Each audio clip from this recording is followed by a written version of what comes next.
Tell us in the comments where in the world you are watching from and at what time, so I can get to know you better. To support the channel for free, don't forget to subscribe and like the video. In the grand tapestry of history, some threads are woven with blood and fire, marking the end of one age and the birth of another.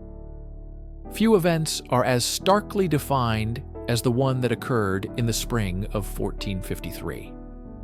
It was a clash of titans, a 1,000-year-old empire, the last bastion of Rome, against a young, hungry sultan with an unshakable ambition. This is the story of the Fall of Constantinople, a 53-day siege that saw legendary walls, once thought impregnable, crumble under the fire of monstrous cannons. A tale of a desperate emperor, a brilliant conqueror, and the final dramatic moments of the Byzantine Empire. Join us as we uncover the epic story of how one city's fall reshaped the world forever. By the mid-15th century, the Byzantine Empire was a ghost haunting the ruins of its own grandeur. The double-headed eagle, once a symbol of dominion over East and West, was now a dying creature, its wings clipped, its gaze fixed on an ever-shrinking horizon. The empire, which had once stretched from Italy to Armenia, was reduced to little more than the city of Constantinople itself, a few islands in the Aegean, and the despotate of the Morea in Greece. The city, the queen of cities, was a paradox of magnificent decay. Its legendary Theodosian walls, which had repelled countless sieges for over 1,000 years, still stood proud. But within them, the population had dwindled from a peak of 500,000 to perhaps 50,000 souls. Entire districts lay abandoned, with fields and orchards growing where bustling marketplaces once stood. The glorious forums, aqueducts, and palaces were crumbling, testaments to a power that had long since faded. This physical decay was mirrored by a deep spiritual and political malaise. The schism between the Eastern Orthodox Church and the Roman Catholic Church had left Constantinople isolated and vulnerable. Desperate emperors had sought reconciliation with the Pope in exchange for military aid against the encroaching Ottoman threat. But these attempts, like the Council of Florence in 1439, were met with fierce resistance from the clergy and populace at home. To many Byzantines, submitting to the Pope was a betrayal worse than submitting to the Sultan. They famously declared, "Better the Sultan's turban than the cardinal's hat." This internal division paralyzed the empire, leaving it unable to present a united front against its existential enemy. The Palaiologos dynasty, the final rulers of Byzantium, presided over this slow, inexorable decline. They were emperors of a phantom state, their imperial titles and elaborate court ceremonies a stark contrast to the grim reality of their powerlessness. The city was an island in a sea of Ottoman territory, its trade routes choked, its treasury empty. The last breath of the Roman Empire was being drawn, a long, sorrowful exhalation echoing through the desolate streets of a city living on borrowed time. As the Byzantine eagle faltered, a new predator was rising in the east, the Ottoman wolf, and its alpha was Sultan Mehmet II, a figure of terrifying ambition and intellect. Ascending to the throne for the second and final time in 1451 at the age of just 19, Mehmed was underestimated by the aging powers of Europe. They saw a young, inexperienced ruler who could be easily manipulated. They were catastrophically wrong. Mehmed was a complex prodigy, fluent in multiple languages, a student of history, science, and engineering, and a patron of the arts. Yet, this scholarly curiosity was fused with a ruthless will and an unshakable belief in his own destiny. From his earliest days, one singular obsession had been drilled into him by his tutors and his own voracious reading of history: the conquest of Constantinople. The city was more than a strategic prize. It was a symbol. For the Ottomans, it was the fulfillment of a prophecy attributed to the Prophet Muhammad himself. For Mehmed, it was the key to cementing his authority, legitimizing his reign, and transforming his burgeoning empire into a world power. He would be Mehmed Fatih, the conqueror. Immediately upon securing his throne, he began to execute his grand design with chilling precision. His first move was to neutralize any potential threats within his own court and family, a grim necessity of Ottoman succession. Then he turned his full attention to the city that haunted his dreams. In 1452, in a direct challenge to Byzantine sovereignty and in violation of existing treaties, he ordered the construction of a massive fortress on the European side of the Bosphorus Strait, directly opposite a pre-existing one on the Asian side, named Rumeli Hisara, or Fortress of Rumeli. It was colloquially known as Boğaz Kesin, the straight cutter or throat cutter. Built in a mere 4 months, its cannons now controlled all maritime traffic to and from the Black Sea, effectively severing Constantinople's final lifeline.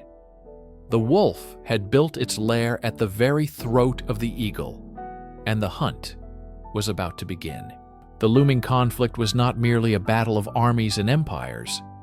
It was a clash of destinies, fought in the minds and souls of men as much as on the city walls.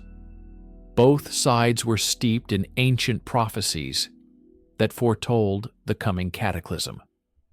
For the Ottomans, the driving force was the legend of the Kuzul Elma, the red apple. This powerful myth, a cornerstone of Turkic lore, symbolized the ultimate prize of conquest, a great and distant city that represented world dominion.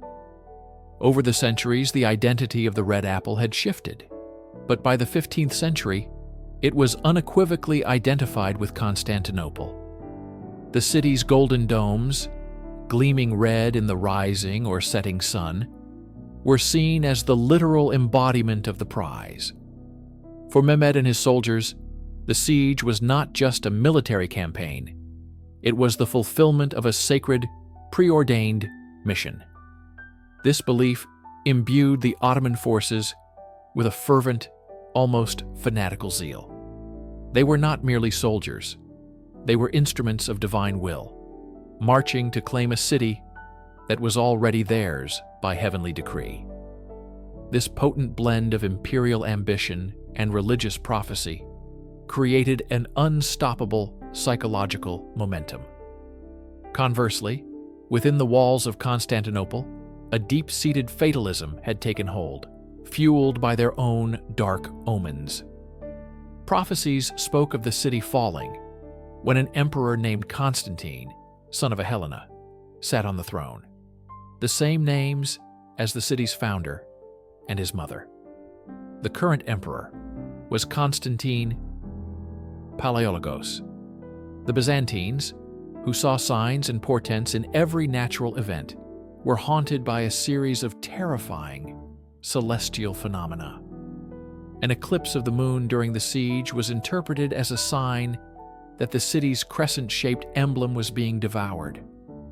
A thick, unnerving fog enveloped the city for days, believed to signify God abandoning his people.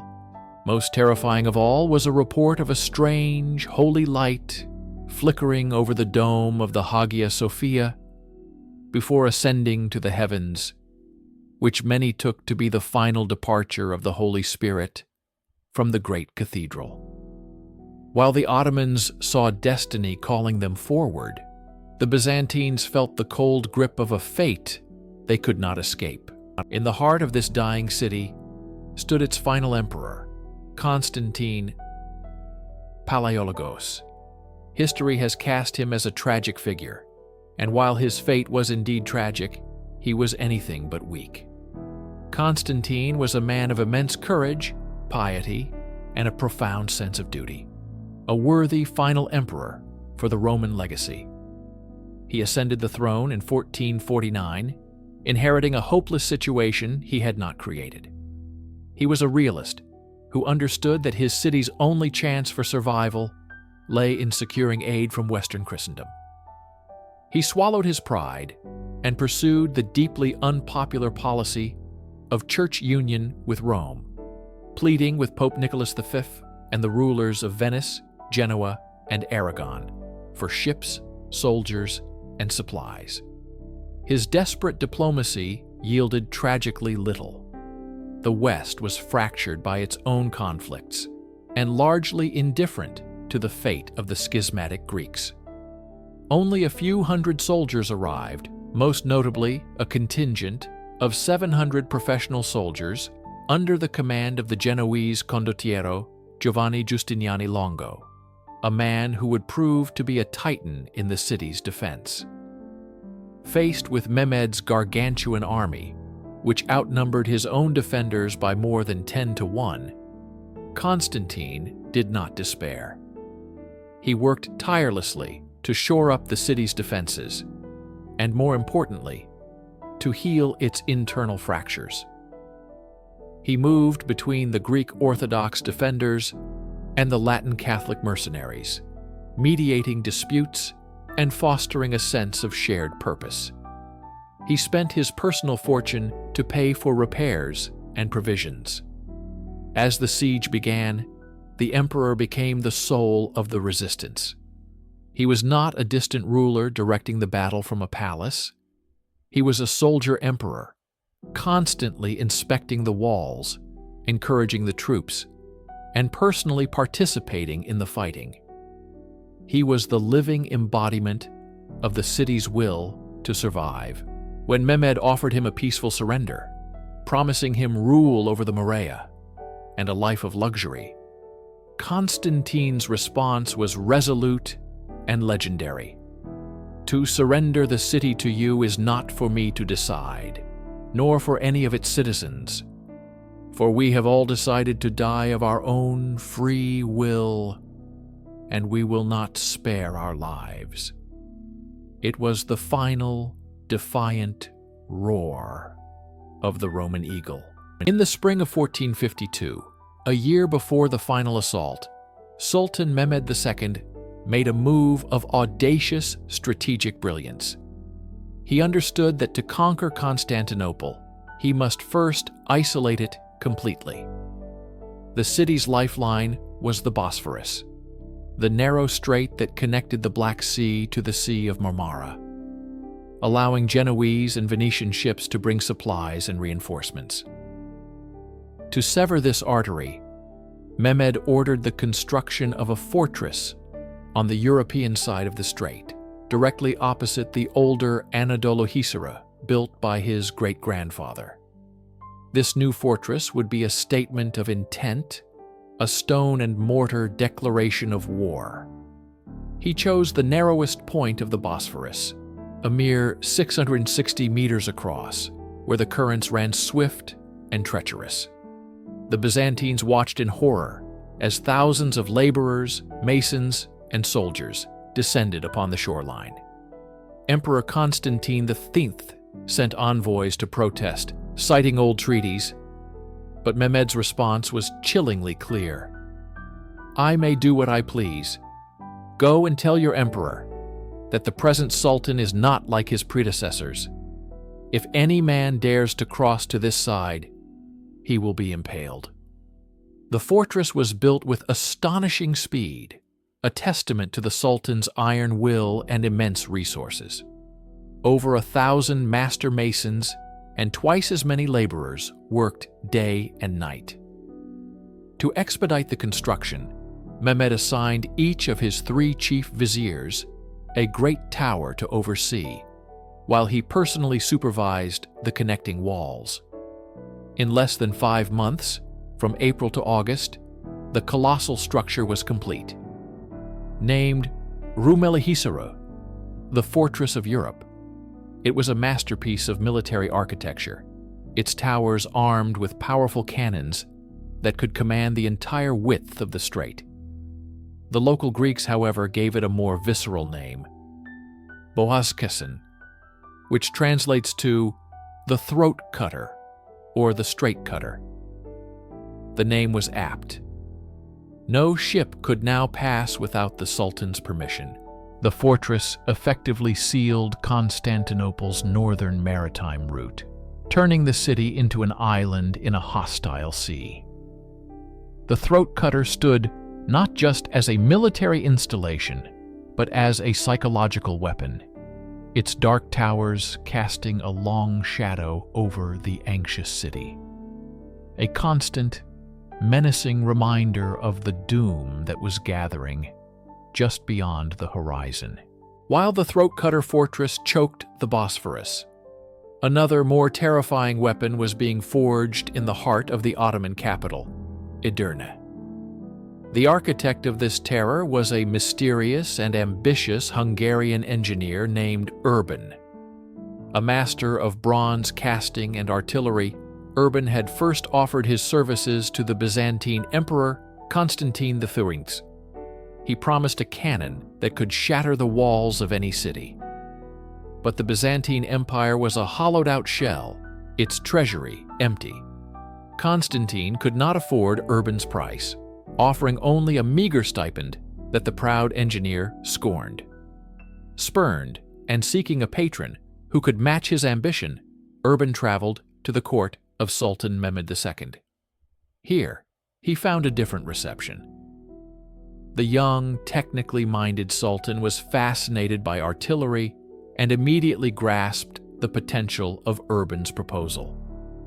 He showered the Hungarian with honors, provided him with a salary 4 times what he had asked of the Byzantines, and gave him unlimited resources. "Can you cast a cannon of bronze that can throw a stone to demolish the walls of Babylon itself?" Mehmet asked. Urban, emboldened, promised he could. For 3 months, a massive foundry in Edirne roared day and night. Under Urban's direction, an army of workers toiled amidst hellish fire and molten metal. They constructed a colossal clay mold, reinforced with iron and earth. They melted tons of copper and tin in vast furnaces, channeling the liquid bronze into the cast. The result was a weapon of unprecedented scale, a true monster of the age. The great cannon, later known as the Basilic, was nearly 27 feet long. Its bronze barrel was 8 inches thick, capable of firing a marble cannonball weighing over 1,200 pounds for a distance of more than a mile. When the cannon was first test-fired outside the palace walls, the concussion was said to have shattered windows for miles around, and the roar was heard over 10 miles away. This was more than just a weapon. It was a symbol of Mehmed's power and a technological marvel that would render the ancient, legendary walls of Constantinople terrifyingly obsolete. The fate of the city was being cast in fire and bronze. Within the magnificent Theodosian walls, Constantinople in 1453 was a city of ghosts. The Queen of Cities, which had once held 1,000,000 souls, was now a vast, melancholic expanse of ruins, fields, and sparsely populated neighborhoods. Its population had dwindled to perhaps 50,000, a tiny fraction of the horde now gathering outside its gates. The great avenues and forums built by Roman emperors were eerily quiet. Monasteries and palaces stood empty and decaying, their marble facades crumbling, their gardens overgrown with weeds. The city was haunted by the memory of its own grandeur. Yet, amidst the decay, Constantinople remained the spiritual heart of Orthodox Christianity. It was a city of relics, a treasury of sacred objects that connected its people directly to God. Its churches, though many were in disrepair, still housed priceless icons, fragments of the true cross, and the bones of saints. The most sacred of all was the Hagia, an icon of the Virgin Mary believed to have been painted by St. Luke himself. She was the city's celestial guardian, its protector. The people clung to these holy artifacts and to ancient prophecies that foretold both doom and divine intervention. A deep fatalism permeated the city, a belief that its fate was in God's hands. Divisions ran deep, even in the face of annihilation. A bitter schism over a proposed union with the Catholic Church in Rome tore the populace apart. The Grand Duke Lucas Notaras famously declared, "I would rather see the turban of the Turk ruling in the city than the Latin mitre." This internal conflict sapped the city's will to fight, creating an atmosphere of paranoia and despair. As the Ottoman siege engines were being dragged into place, the Byzantines looked not to military strategy alone, but to prayer and procession. They paraded the Hagia along the walls, believing their faith was a stronger defense than stone or steel. They were inhabitants of a dying empire, living on borrowed time, surrounded by the ghosts of a glorious past and the looming specter of a terrifying future. On April 2nd, 1453, the defenders atop the Theodosian walls witnessed a sight that would have frozen the blood of the most battle-hardened warrior. The horizon to the west, as far as the eye could see, began to fill with the advancing Ottoman army. It was a human tide, a river of steel and faith pouring across the Thracian plains. This was the gathering storm made manifest. Sultan Mehmet II had assembled one of the largest and most sophisticated armies of the 15th century. Estimates of its size vary, but modern historians place the number of regular troops between 80,000 and 100,000, supported by tens of thousands more irregulars and auxiliaries. The army was a diverse and formidable force.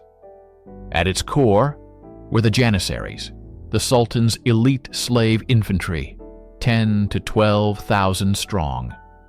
Raised from childhood to be soldiers, they were disciplined, fanatically loyal, and armed with the latest weaponry, including matchlock arquebuses. They were the immovable center of the Ottoman line.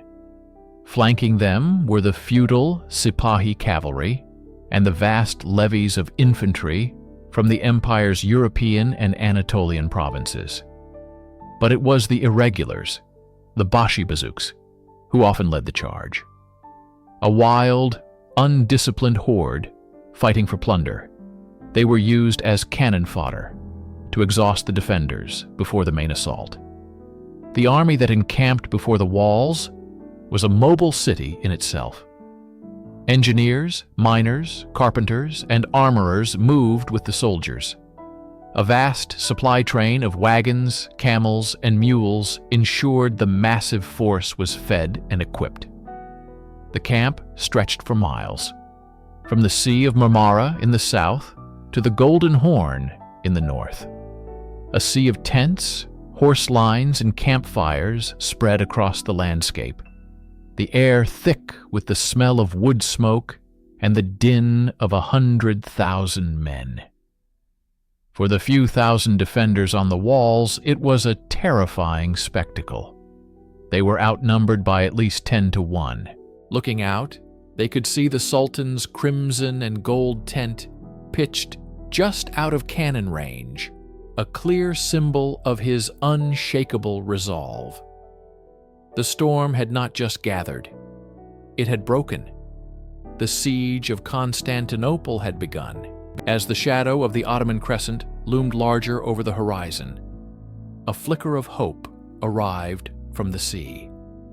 On January 29th, 1453, two galleys flying the flag of the Republic of Genoa pierced the gloom, carrying with them the man who would become the soul of Constantinople's defense, Giovanni Giustiniani Longo.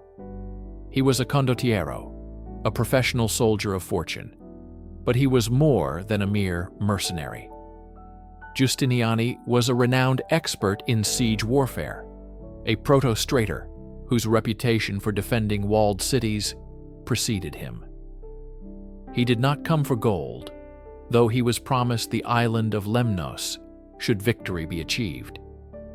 He came for glory, for faith, and for the honor of defending the last bastion of the Roman Empire against the might of the Sultan.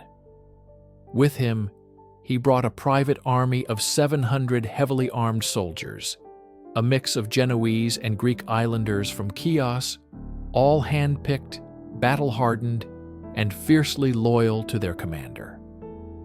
Their arrival was more than a simple reinforcement. It was a profound morale boost for the city's beleaguered inhabitants and its vastly outnumbered garrison. Emperor Constantine XV, Palaiologos, a man bearing the weight of a 1,000-year-old empire on his shoulders, immediately recognized the caliber of the man before him. He saw in Giustiniani not just a skilled soldier, but a commander who could inspire courage in the face of impossible odds. In a move that demonstrated both his desperation and his astute judgment, Constantine entrusted the Genoese captain with the overall command of the landward defenses along the great Theodosian walls. This was the most critical sector, the very line where the siege would be won or lost. Giustiniani, dubbed the Lion of Genoa, wasted no time. He surveyed the fortifications, ordering repairs, repositioning artillery, and organizing the disparate group of defenders, Byzantines, Venetians, and his own Genoese, into a cohesive fighting force. He brought with him modern techniques and an unwavering resolve that spread like fire along the ramparts. For the citizens of Constantinople, this charismatic and formidable Italian was a sign that God had not abandoned them, that Christendom had not turned a blind eye. He was their champion, their shield, the rock upon which the Ottoman wave would break. The uneasy quiet of early spring was shattered on April 6, 1453. As dawn broke, the defenders on the Theodosian walls witnessed a terrifying spectacle. Sultan Mehmet II's vast army, a force numbering well over 80,000 elite soldiers, including his formidable janissaries, had completed its encirclement of the city. Banners snapped in the wind, the sound of thousands of voices chanting prayers mingled with the blare of trumpets and the thunder of war drums, creating a symphony of impending doom. Mehmed, astride his charger, gave the signal, and then the earth began to tremble. The centerpiece of the Sultan's arsenal was a collection of super cannons, forged by a Hungarian engineer named Orban. The largest of these, the Basilic, or the Great Turkish Bombard, was a monster of bronze nearly 30 feet long, capable of hurling stone balls weighing over half a ton for more than a mile. The logistics of moving and operating such a weapon were staggering, requiring hundreds of men and teams of oxen. When it fired for the first time, the sound was not merely a cannon blast, it was a cataclysm. A deafening roar echoed across the Bosphorus, a sound so profound that it was said to cause women in the city to miscarry from shock. The massive stone projectile soared through the air with a horrifying whistle before slamming into the ancient walls near the Corinthian Gate. The impact was apocalyptic. A section of the outer wall, which had stood for 1,000 years against countless foes, simply disintegrated into a cloud of dust and rubble.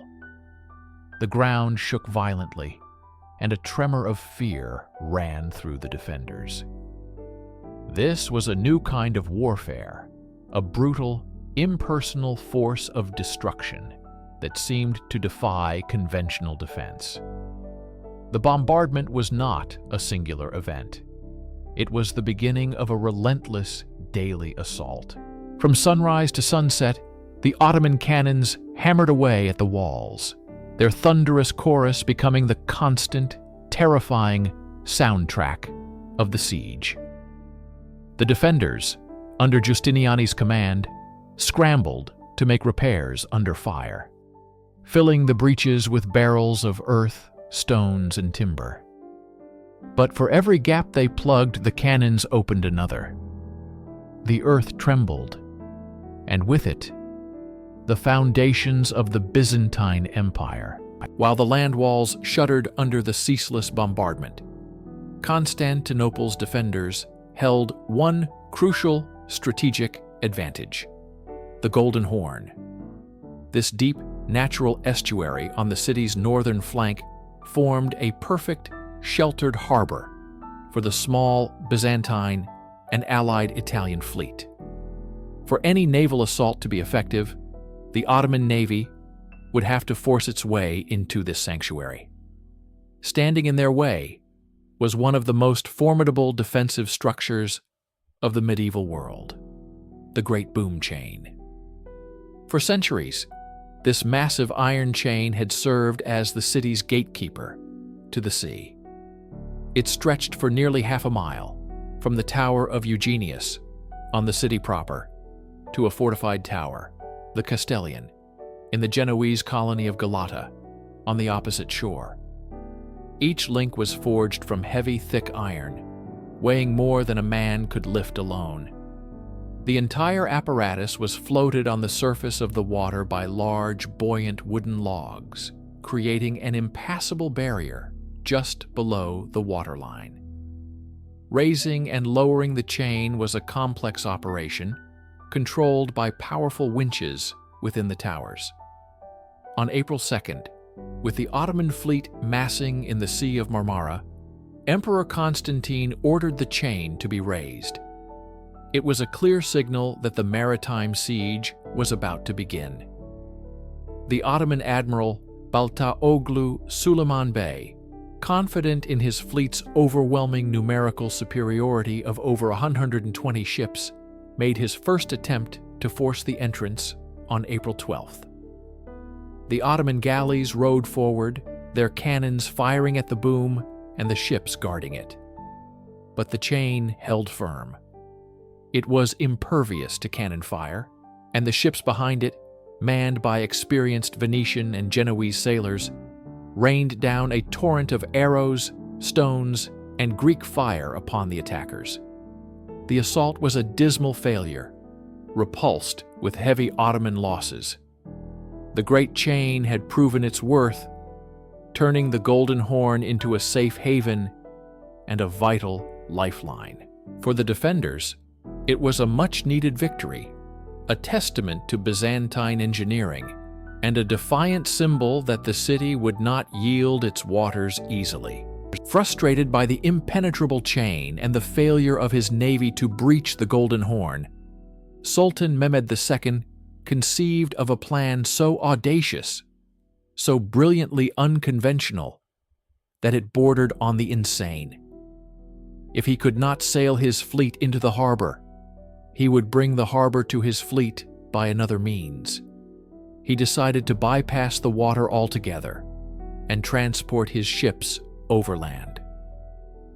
The plan was a monumental feat of engineering and logistics. Mehmed ordered the construction of a road of greased wooden logs stretching for over a mile across the steep hill of Galata, from the Bosphorus shore to the inner coast of the Golden Horn. Thousands of workers, soldiers, and engineers toiled day and night, felling trees, leveling the ground, and laying down a slipway of timber cradles coated in animal fat and oil. Then, on the night of April 22nd, the seemingly impossible began. Under the cover of darkness and a diversionary cannonade, the Ottomans began to haul their smaller warships out of the water. Teams of oxen and thousands of men strained at ropes and pulleys, dragging the vessels, one by one, up the steep, slick incline.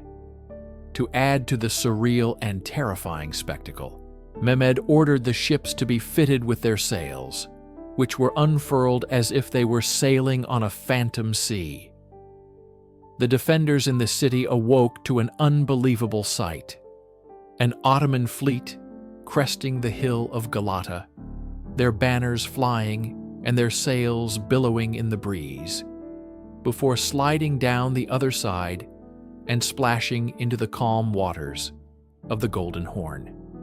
In a single night, Mehmed had transported over 70 ships, effectively creating a second navy behind the city's primary maritime defense. The psychological impact on the defenders was devastating. The Great Chain, their symbol of security, had been rendered instantly obsolete. The northern walls, previously considered safe, were now exposed to a naval assault. This stroke of genius completely upended the strategic balance of the siege, demonstrating that Mehmed's ambition and ingenuity were as formidable as his cannons.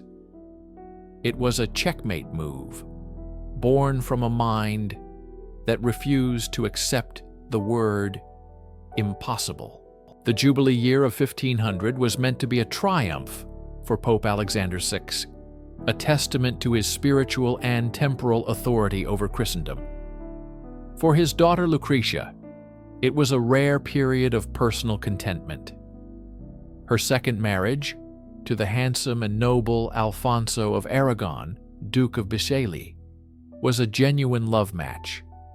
In the viper's nest of Rome, their happiness was a fragile, beautiful anomaly.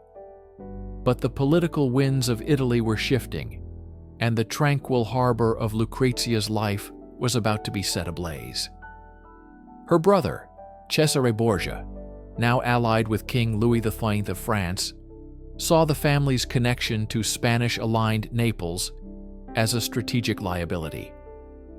Alfonso, the living symbol of that alliance, was a problem to be solved. The first attempt came on a warm July evening. As Alfonso ascended the steps of St. Peter's Basilica, assassins swarmed from the shadows, stabbing him repeatedly before melting back into the Roman night. Miraculously, he survived. He was carried, bleeding profusely, into the sanctuary of the Vatican's Apostolic Palace. Lucretia, frantic with terror, transformed into a fierce protector. She nursed her husband in their chambers within the Borgia Tower, barring the doors and allowing only her most trusted servants to enter. She prepared his food with her own hands, tasting every dish, convinced that the assassin's knives would be followed by a far more subtle Borgia weapon, poison. For over a month, a tense siege played out within the very heart of papal power. Outside, Cesare fumed, his military and political timetables disrupted by his brother-in-law's stubborn survival. He was heard to remark, "What is not accomplished at noon can be done at evening." On August 18th, the evening came. Cesare visited the recovering Alfonso, and as he left, his most loyal and ruthless captain, Micheletto Corella, entered with a group of armed men. They cleared the room, and as Lucretia and Alfonso's sister Sancha were forcibly removed, Corella wrapped his hands around the Duke's neck and finished the job the assassins had started. The official story was that Alfonso had died from a fall, his wounds reopening. No one believed it. A war had been fought not in a distant harbor, but within the supposed sanctuary of the Vatican walls. The fire on the water was the consuming flame of Borgia ambition, and Lucrezia was left stranded on the shore, her happiness burned to ashes. While Cesare Borgia waged his spectacular wars of conquest across the Romagna, another, more insidious conflict was being fought in the shadows of every palazzo and chapel in Rome. This was the war below, a silent, relentless battle of espionage and intrigue, of miners and counterminers digging away at the foundations of power. The Borgias were masters of this subterranean warfare. Their network of spies was unparalleled, their agents embedded in rival courts, in monasteries, and even in the households of their own cardinals. Every whispered secret, every illicit affair, every disgruntled heir was a potential weapon, catalogued and stored for future use. The miners were the agents of Cesare's will, men like the sinister Micheletto Corella, who carried out assassinations, and anonymous poisoners who were said to wield the legendary Borgia toxin, Cantarella, a tasteless powder that could mimic the symptoms of natural disease. They tunneled under the great Roman families, the Orsini, the Colonna, the Savelli, exploiting financial debts, fomenting internal rivalries, and removing key figures who stood in their way. The objective was not merely to defeat their enemies, but to hollow them out from within, leaving nothing but a fragile shell to be pushed over at the opportune moment. But for every miner, there was a counterminer. The great families of Italy were not naive. They had played this game for generations. They employed their own spies and assassins, their own coded letters and secret couriers. Life at the papal court became an exercise in extreme paranoia. Cardinals employed food tasters, nobles traveled with armed retinues even within the city walls, and conversations were held in open courtyards where no one could hide in the arras. Every friendly gesture could be a prelude to betrayal. Every gift could be a vessel for poison. Lucretia lived at the very center of this web. Her correspondence was read. Her ladies-in-waiting were potential informants for her father or brother, and her own movements were tools of statecraft. She was forced to become a student of this silent war, learning to navigate its treacherous currents. She developed a keen eye for deceit, a mastery of the courtly mask, and an understanding that the most devastating attacks often came not from a declared enemy, but from a smiling courtier. For the Borgias, true power was not just about the armies they could field, but about the secrets they could keep and the hidden weaknesses they could exploit in the unending war below. In the grand tapestry of Borgia power, woven with threads of Italian politics and military conquest, one of the most exotic and lucrative threads stretched all the way to Constantinople. The source of this thread was a man named Cem, the brother of the reigning Ottoman Sultan, Bayezid II. Cem was a fugitive, a rival claimant to the Ottoman throne, and for years he had been the most valuable prisoner in Christendom. After a long and complicated journey, he had ended up in the custody of the papacy, a golden goose held within the walls of the Vatican. Pope Alexander VI understood his value perfectly. For as long as Cem remained in Rome, Sultan Bayezid lived in fear of the Pope unleashing him with an army to start a civil war. To prevent this, the Sultan paid the Pope a staggering annual tribute of 45,000 gold ducats, an amount equivalent to the entire yearly revenue of some Italian states. This Ottoman gold became the bedrock of the Borgia enterprise. It funded Cesare's armies, financed the Pope's lavish court, and paid for the bribes that secured their political power. Cem was more valuable to the Borgias alive and imprisoned than he could ever be leading an army. This delicate and profitable arrangement was shattered in 1494 when King Charles VIII of France invaded Italy with a massive army. One of his key demands upon reaching Rome was that Pope Alexander hand over Prince Cem. The French king intended to use Cem as a figurehead for a new crusade against the Ottomans. Outmaneuvered and facing a French army at his gates, the Pope had no choice but to comply. Prince Cem was transferred to French custody and began the march north with Charles's army. But just a few weeks later, in Naples, the Ottoman prince suddenly fell ill and died. The timing was extraordinarily convenient for the Borgias. They had lost control of their prisoner, but his death ensured that the French could never use him and that no one else could claim the Sultan's handsome subsidy. Rumors immediately swirled. Had the Pope, faced with losing his most valuable asset, accepted a final terrible offer from the Sultan? A sum of 300,000 ducats was said to have been offered for Cem's corpse.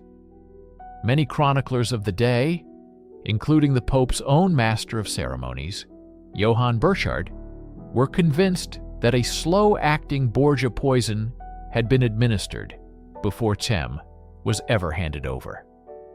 While Lucretia was not directly involved, this episode demonstrates the global scale of her family's ambition. The political games that dictated her marriages were funded, in part, by a deadly bargain with a distant sultan.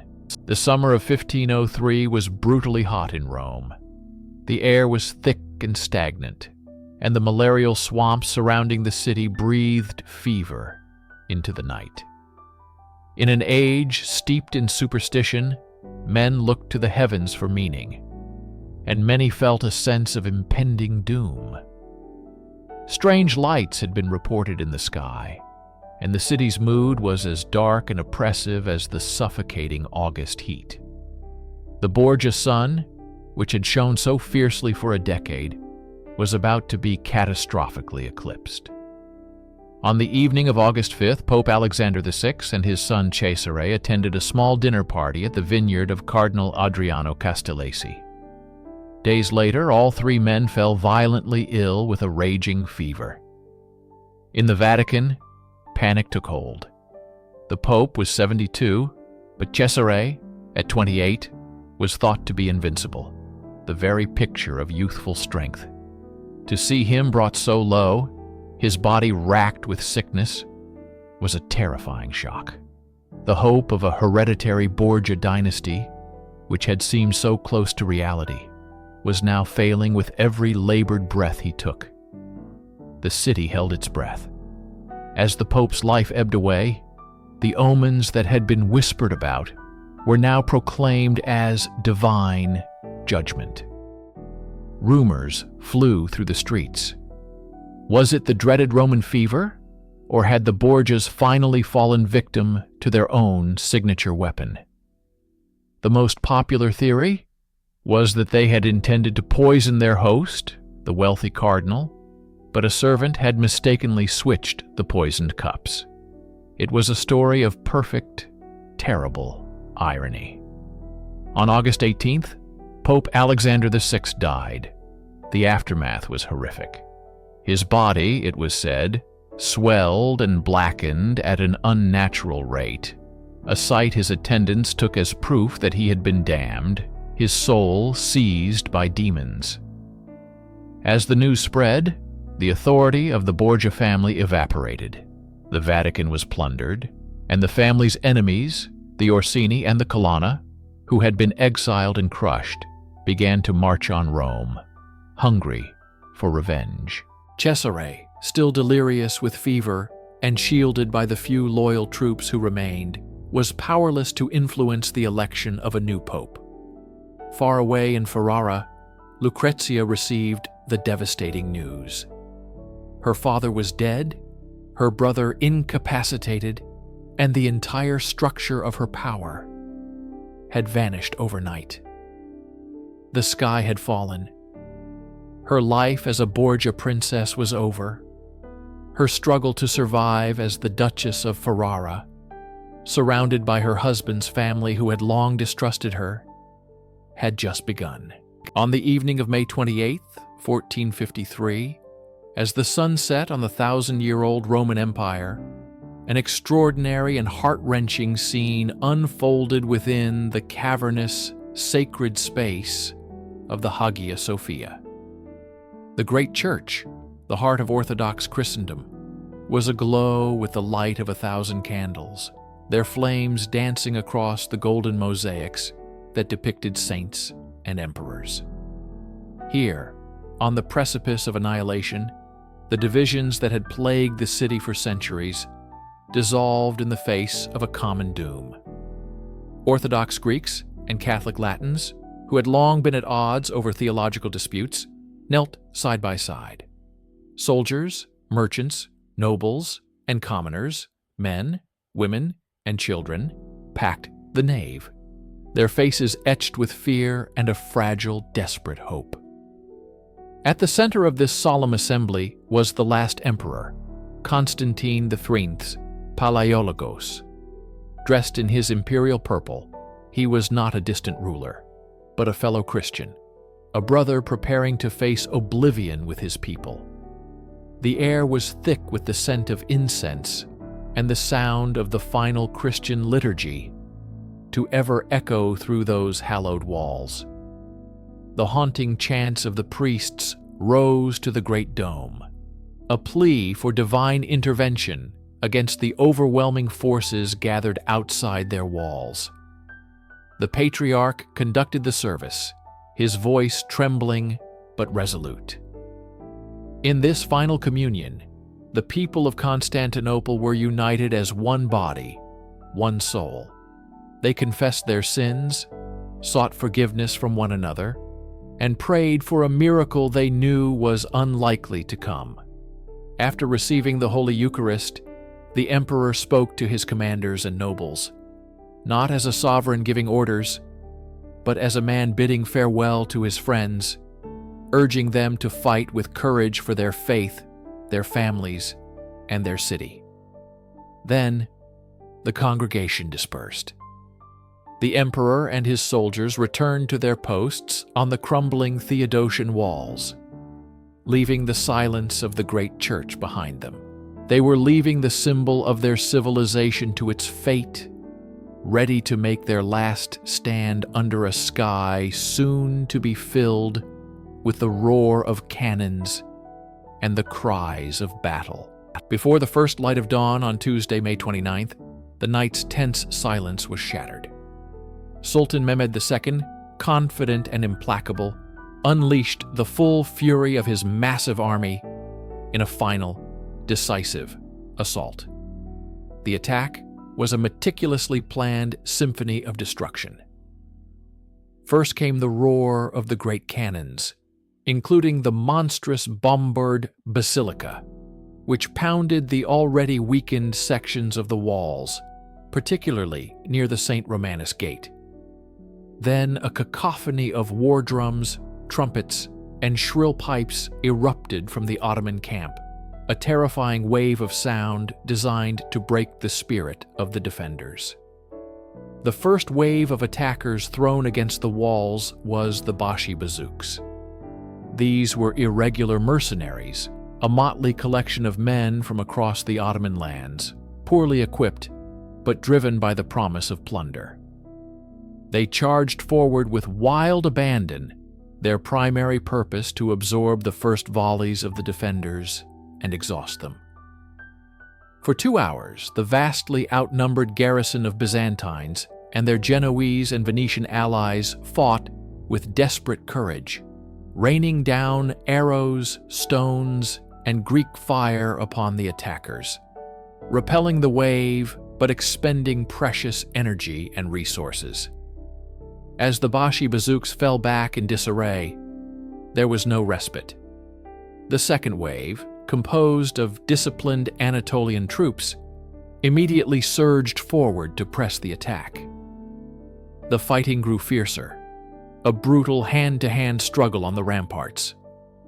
All the while, Sultan Mehmed, mounted on his white horse and surrounded by his elite guard, directed the battle from a safe distance, shouting encouragement and threats, driving his men forward relentlessly.